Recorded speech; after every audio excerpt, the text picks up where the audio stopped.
जय श्री कृष्णा। राधे राधे भक्तों, आप सभी भक्तजनों का हमारे YouTube चैनल कृष्णा दासी पर स्वागत है। हम आशा करते हैं आप सभी भक्तजन स्वस्थ और मंगलमय होंगे और हमारे लड्डू गोपाल जी की सेवा का भरपूर आनंद ले रहे होंगे और उनका आशीर्वाद भी आप पर अपरंपार बरस रहा होगा।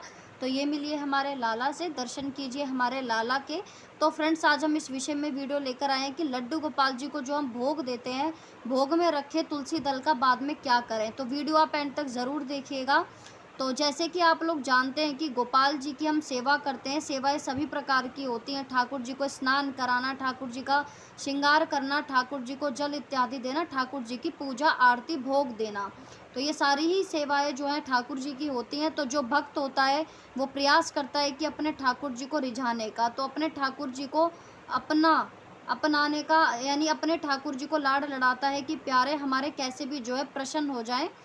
तो भक्त जो है किसी भी तरीके से उनको रिझाने की कोशिश करते हैं कि प्यारे हमारे जो है अच्छे से जो लाडले हैं हमारे, वो हमारे साथ रहें, तो हमें अपना बना लें। क्योंकि देखिए, हम ठाकुर जी से प्रेम करते हैं और ठाकुर जी भी हमसे प्रेम करते हैं। सबसे पहले तो ये कहना चाहूँगी कि आप पक्का जान लीजिए कि ठाकुर जी, यानी ठाकुर जी ने आपको अपनाया है, तो इसलिए आपको जो है भक्ति मिली है, आप भक्ति कर रहे हैं। अगर प्यारे ना अपनाते तो भक्ति आपको जो है ठाकुर जी की इतनी आसानी से नहीं मिलती।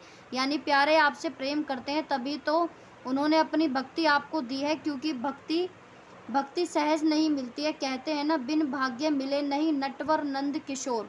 यानी बिना भाग्य के ठाकुर जी जो है हमें नहीं मिलते। प्यारे की आप पर कृपा हुई है। प्यारे यानी हमारी किशोरी जी की, हमारी लाडो की आप पर कृपा हुई है, तभी तो आपको ठाकुर जी की भक्ति मिली है, आपके जीवन में आई है, यानी भक्ति। तो कहने का भाव ये है कि ये प्यारे की भक्ति है। तो ये सब भक्ति एक अंग ही है। ये सब ठाकुर जी को भोग लगाना, भोग के ऊपर मैंने काफ़ी वीडियो बनाए हैं, तो आप मेरे चैनल पर जाकर देख सकते हैं। तो अब हम प्रश्न देखिए ये उठता है कि गोपाल जी को हम जो भोग लगाते हैं, भोग लगाने के बाद जो भोग, मतलब प्यारे को जो हम भोग देते हैं, हमारे प्यारे जो प्रसादी होता है भोग उनका, तो देखिए वो जो भोग होता है वो प्रसादी हम प्यारे की जो है ले लेते हैं। तो आपको देखिए, प्रसाद तो हम ग्रहण कर लेते हैं, अपने परिवार में बाँट देते हैं, वितरित कर देते हैं। ठाकुर जी के लिए हम बनाते हैं भोग, और जब प्यारे उसे पा लेते हैं तो वो बन जाता है प्रसाद। यानी इतना अंतर आप जान लीजिए कि क्या अंतर है इन चीज़ों में। तो देखिए, पहले खाना होता है, फिर जो है भोग होता है, भोग बनता है। जब प्यारे उसको पा लेते हैं तो वो प्रसाद बन जाता है। तो उस प्रसाद को हम ग्रहण कर लेते हैं, लेकिन उसके अंदर जो तुलसी दल होता है, उस तुलसी दल को हम क्या करें उस तुलसी दल का। तो देखिए, जो तुलसी दल होता है आप उसको इस तरह उपयोग कर सकते हैं।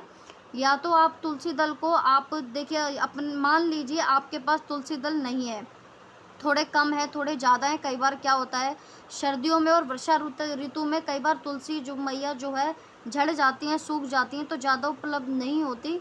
तो आप तुलसी दल को जो है, देखिए 11 दिन तक तुलसी कभी बासी नहीं होती, तो तुलसी दल को आप धोकर जो है यूज़ कर सकते हैं, दोबारा भोग में दे सकते हैं। फिर तो देखिए कोई चिंता की बात नहीं है। अगर आपके पास तुलसी है तो आप देखिए तुलसी उनको भोग में डेली दे सकते हैं। बिना तुलसी दल के हमारे भोग लाला स्वीकार नहीं करते हैं। तो आपको देखिए करना क्या है, अगर आपके पास जो तुलसी है वो सूख जाती है, या तो आप उसको अपने आटे में भी डाल सकते हैं, जो आटा होता है, और सूख जाने के बाद आप फिर उसको ऊपर गमले में भी डाल सकते हैं। या आपको अपनी हथेली पर रखनी है, हथेली पर रखकर उसको थोड़ा सा मसलना है। उसके बाद उसकी एक गोली बन जाएगी, वो गोली आप अपने मुख में रखकर जल पी लीजिए। तो उसके ऊपर से आप जल पी लीजिए, तो इस तरीके से उसका उपयोग भी सही होगा।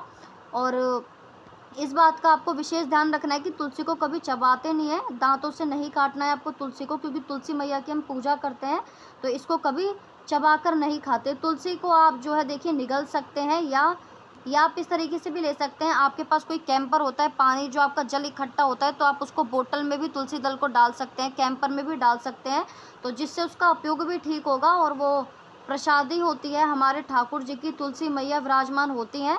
तो आप जानते हैं तुलसी तो वैसे भी काफ़ी चीज़ों में वर्णन भी किया गया है, काफ़ी औषधियाँ भी होती हैं तुलसी दल की। तो इतना महत्व है हमारे तुलसी दल का, सभी रोगों का जो है नाश करती है तुलसी दल। हमारे तन को भी पवित्र करती है, हमारी आत्मा को भी पवित्र करती है, और हमारे मन को भी पवित्र करती है। तो आप इस तरीके से देखिए उसको जल में भी डाल सकते हैं, वो जल आप फिर पूरे दिन जो है ग्रहण करें, तो इसी तरीके से आपको तुलसी का उपयोग करना है।